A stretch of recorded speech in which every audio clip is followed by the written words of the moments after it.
wallahi azim wato in dai Allah ya hada ka da tsinannin iyaye marasa albarka irin nawa ka shiga uku.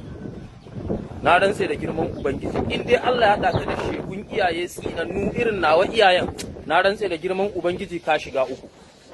Na rantse da Allah in ban da tsaba tsinantuwa ni dai na san duk wani da yana neman albarka ne a karkashin iyayensa. Saboda tsabar rashin albarka da tsabar tsinantuwa wai ku ɗauko mutum wai ku kawo shi gurin mushrikai wai anan zai nemi albarka.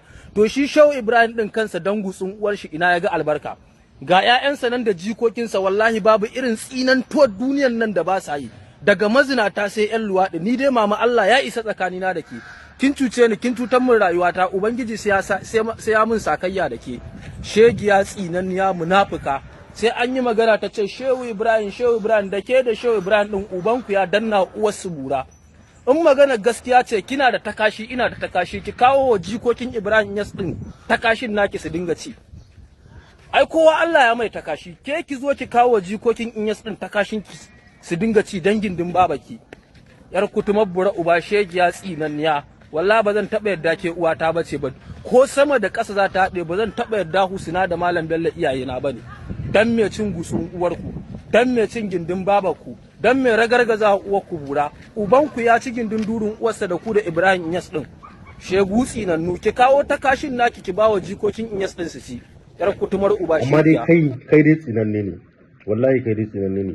Kowace aqida kake a duniyar nan ai bai kamata a ce iyayenka, iyaye fa iyaye ka musu wannan abu. Babu wata aqida da za ta baka daman ka yi wannan ko kuma in ce wani addini to muƙaddara ma a ce izala ta ce sunna kenan sunna ta baka daman ka wannan kai ba ma dan ahli sunna bane ba ma ta yanda za a yi ka kasance dan ahli sunna dan ahli sunna ba zai taba kafa iyayen shi ya tsine musu ba ko ya zage su ka inna lillahi yanzu za ka ce alamun tashin duniya bata zo ba iyayenka da suka haife ka ko ma ya aka yi in sun kai ka wajen bid'a da sauransu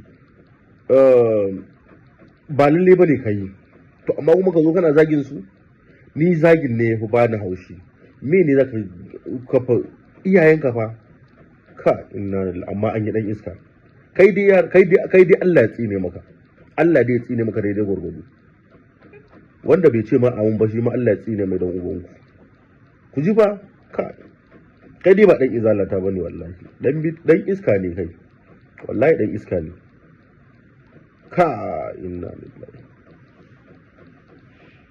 jama'a ku ce amin Allah ya tsine mai dan uwar yaran nan amma dai to Allah ya shirye ka sannan kuma ka je ka ba mu iyayenka hakuri wannan bidiyo da ka musu wallahi ka ba su hakuri